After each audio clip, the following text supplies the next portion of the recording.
Just this morning, Pearl Abyss announced that Crimson Desert, the game the journalist class handed a 6 out of 10 on launch day, has sold 5 million copies in 27 days, outselling Ghost of Yurte, AC Shadows, Kingdom Come Deliverance 2, and Claire Obscure Expedition 33.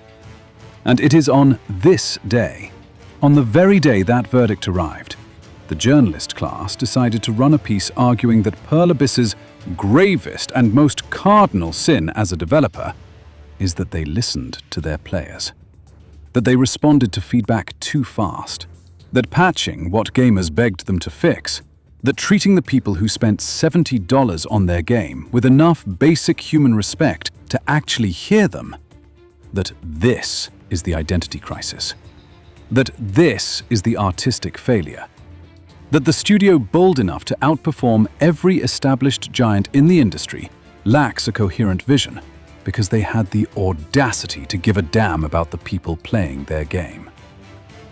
This was supposed to be a celebratory moment, a vindication. The day the numbers arrived so unambiguous, so historically decisive, that not even the most entrenched institutional critic could rationalize them away.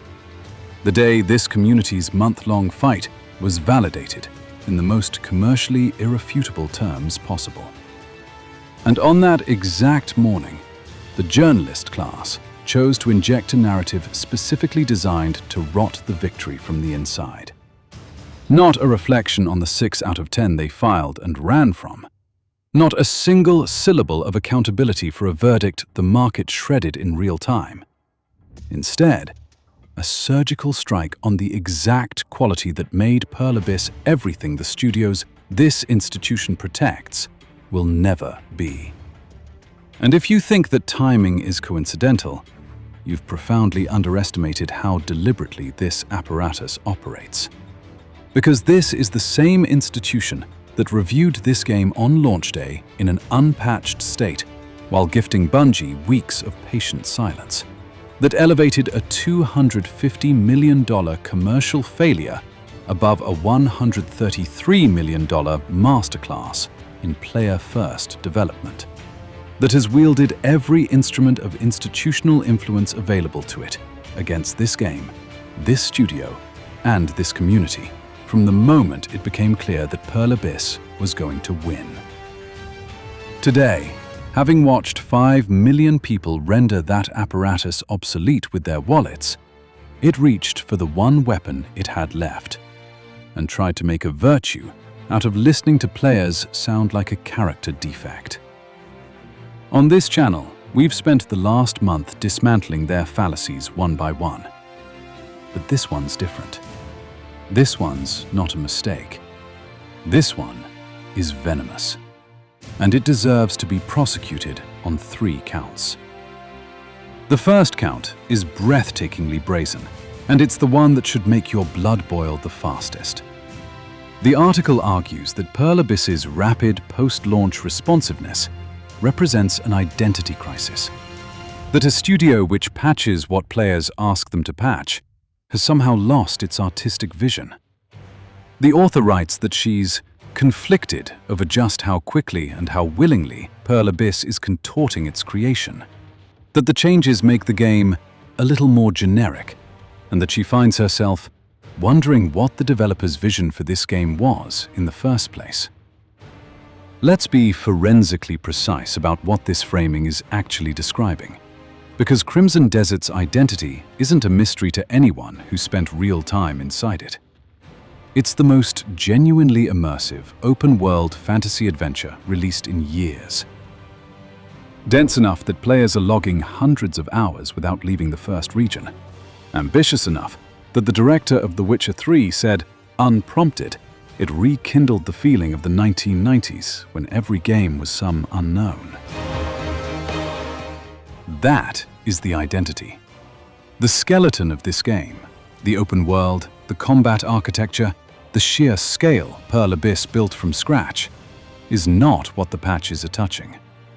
What's being tuned is surface friction, storage placement, fast travel accessibility, control remapping. The finish coat on a building whose foundations 5 million people have confirmed are completely, undeniably sound. Calling that an identity crisis isn't a critical observation. It's a deliberate, cynically timed attempt to contaminate the cultural narrative at its highest possible moment, so that every person who discovers this game tomorrow finds the celebration and the doubt planted side by side, courtesy of a publication that couldn't kill it with a score and is now trying to kill it with a question mark. Ubisoft put headgear in cutscenes on the Assassin's Creed Shadows post-launch roadmap as a featured update, a basic cosmetic toggle scheduled for June, 2 full months after launch, dressed up as a deliverable and marketed to players as something worth anticipating. Pearl Abyss saw the same category of request on social media and shipped it inside a week, on their first ever single-player game. Bethesda took 19 months to fix a broken VATS mechanic in Fallout. A core gameplay system shattered at launch, left unaddressed for a year and a half while players pleaded. The journalist class watched all of this in comfortable, deliberate silence and saved their editorial anguish for the studio doing it right. The second count is where this stops being embarrassing and starts being genuinely dangerous, because it exposes what this article actually is underneath the editorial hedging. What's the real purpose of this piece? It can't be to help you decide whether to buy the game. 5 million people made that decision without it. It can't be to advance critical discourse about game design, because framing developer responsiveness as a liability advances nothing except the institutional position that the press knows better than players what a game should be. What it functionally does, what it's for, is construct a narrative that works directly against your interests as a consumer, and against the interests of every studio watching that might consider treating its community the way Pearl Abyss treated theirs. The message being transmitted to every developer in this industry is explicit and chilling. Bypass the gatekeeping layer. Answer directly to your players instead of to the access relationship model, and we'll use our platform to make your greatest commercial achievement look like an artistic compromise. A developer that listens lacks conviction. A developer that responds lacks vision. A developer that gives a damn about the people who bought their game has lost the thread. This is a protection racket. The institutional press defending its own position in the ecosystem by attacking the proof of concept that made that position superfluous, and deploying that attack on the day the proof was most irrefutable. Every gamer who benefits when ambitious studios are rewarded for serving their community has a direct, urgent interest in this narrative being demolished completely. Because the world where this framing takes hold is a world with fewer Crimson Deserts and more Ubisoft roadmaps asking you to wait 2 months for a headgear toggle, while the press calls it post-launch support. The third count is the one they're already preparing, because the moment you push back on any of this, the institution will raise the shield. It's just a think piece. It's just one writer's perspective. We're allowed to ask questions. And here's where you need to understand the full, rotten lineage of that defense. Because the same reviewer who scored this game a 6 out of 10 retweeted during the controversy a position that the market fundamentally cannot evaluate quality, that only the trained critic, elevated above the audience's deficient judgment, can determine what is good, that Pearl Abyss listening to players rather than to press consensus is itself the error. That argument and this article are the same weapon fired from 2 positions at the same target. The reviewer said players can't be trusted to know whether the game is good. The article says players can't be trusted to know what they want fixed. 1 institution, 1 month, 2 attacks. 1 consistent and contemptuous message. Your judgment is subordinate to ours, and a studio that disagrees will be punished for it. When that position becomes indefensible, and 5 million copies makes it indefensible. The shield comes up.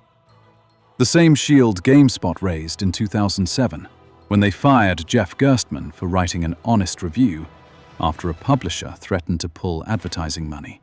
Denied it for 5 years under corporate HR language, and confirmed it only when a corporate acquisition made silence legally impossible. The principles of editorial independence lasted exactly as long as they were costless to maintain. And the moment they had a price, the institution fired the man who upheld them. Everything since has been the shield, the permanent, carefully maintained insulation against accountability that ensures no verdict can ever be audited, no pattern ever named, no institution ever held responsible for anything.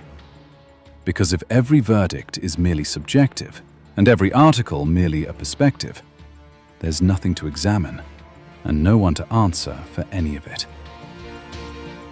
The venom in this article isn't aimed at Pearl Abyss.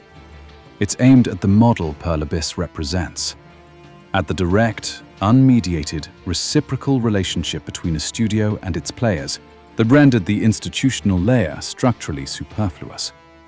And it was aimed on the day that relationship produced 5 million units of proof that it works. Because a cornered institution with nothing left to offer will always attack the thing that exposed it. Legacy media continues to hemorrhage the trust of the people it claims to serve, not because it's occasionally wrong, but because it's constructed an architecture specifically designed to be wrong without consequence. And it's now weaponizing that architecture against the consumer interests and artistic health of an industry that desperately needs more studios rewarded for doing exactly what Pearl Abyss did this month. Thank God we live in an era where this can be challenged in real time. And for as long as the journalist class keeps deploying this kind of institutional venom against the games, the studios, and the communities that represent everything right about this medium, we will be here, every time, without exception, to hold it up to the light. That's it from me. Thank you all for watching. Liking, subscribing, and joining the channel membership genuinely helps more than you know, and the Discord is linked in the description. Take care.